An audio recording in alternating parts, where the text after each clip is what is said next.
Hello guys, welcome back to our channel. We're so excited to have you again.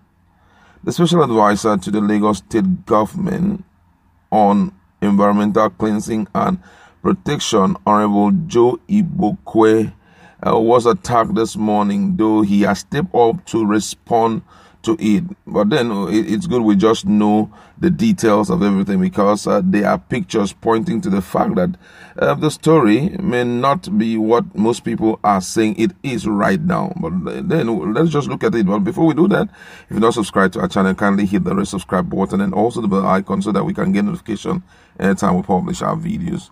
According to the news, the special advisor to the Lagos state government on environmental cleansing and protection, Honorable Joe Igbokwe, was at the early hours of Monday attacked by some group of youth identified as Igbo youth who lives in Lagos. According to eyewitnesses, Honorable Igbokwe narrowly escaped the attack with his driver on his way to work along Surelere axis of the state when some group of men trooped out in their numbers and descended on his vehicle, trying so hard to bring him and the driver out of the car. But luck was on his side when the driver managed to zoom off without minding the traffic signals. However, it was also gathered that the group of young men who were speaking Igbo went after Honorable Igbokwe but couldn't get him as the driver geared up the car in speed. Meanwhile, the police arrived at the scene to calm the situation down, but the youths were unable to listen to them as they were busy chanting cries of war in Igbo dialect. According to the translation, they said, "We will catch Joe Igbokwe either here in Lagos or in Igbo land. We have declared him wanted. Enough is enough. We have had enough of his nonsense," the chorus.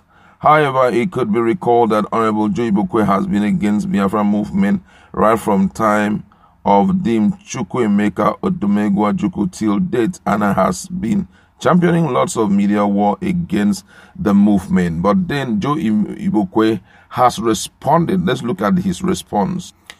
According to his response or reaction, which he was shown on his social media handle, he said, "Such never happened." That's what Joe Igbokwe said, that such never happened, and asked members of the public to disregard such news as, according to him, were peddled by children of hate.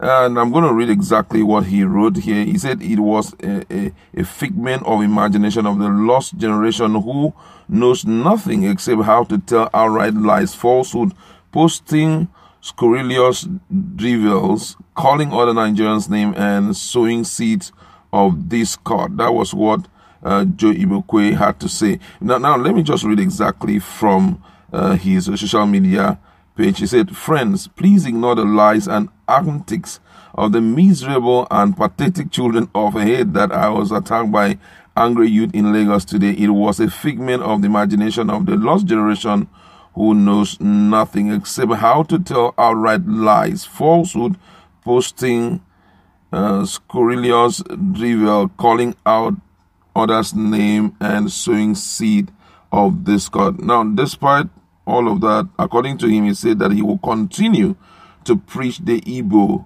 must imbibe cultural competence and emotional intelligence in Nigeria. They must learn how to build bridges across Nigeria and not burn bridges. This is common sense. Now, that was the response of Joe Igbokwe, that it was all lies. You know, what was posted was pure lies. Nothing of sort happened. But, you know, if you look at the pictures, you see pictures of a car. I don't know. I have no idea how his car looks like, but there's a car here. And you see some youths almost on top of the car trying to see how they can open it, and the crowd on the road and all of that. So we are yet to fully affirm what he said.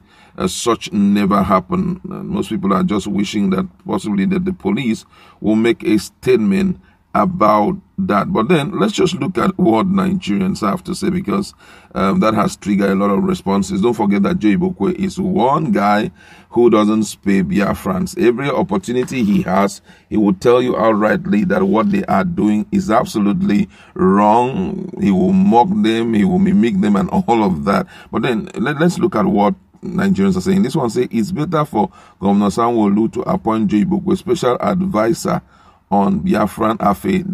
That is his calling. This gutter cleaning is not keeping him properly engaged.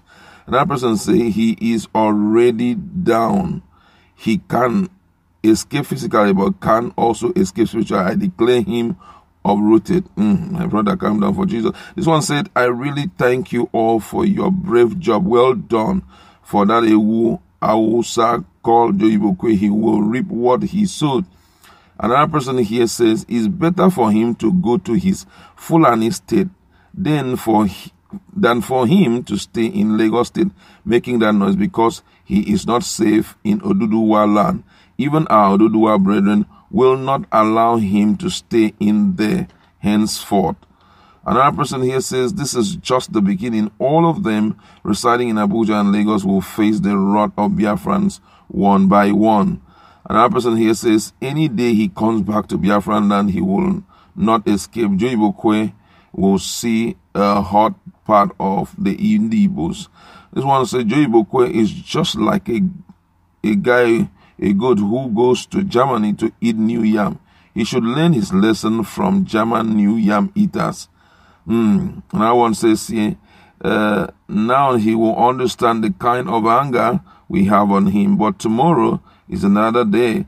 Joe cannot come back to Igbo land. This one says he's not free yet anyway. His sighted attack him, get him alive, so he will dance Surelere before sending him to where he belongs. A lot of responses.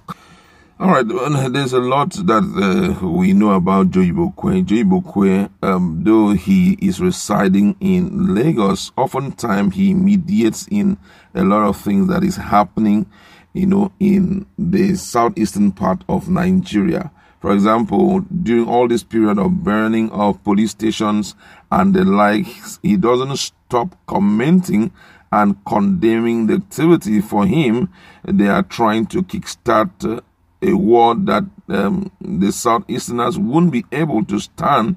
And he says though all of this is happening, he's aware that IPOB agitators are behind the attack, but no one is calling them by their names, when all this attack were going on. He said a lot of things.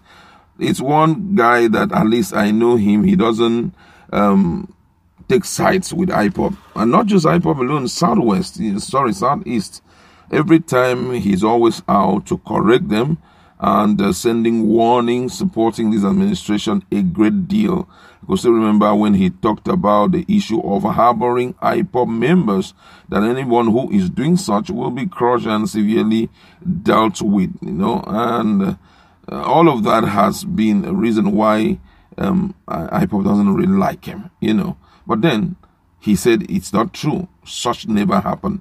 The question is, are there other evidence that will come up to point to the fact that such had happened? However, I would like to leave it.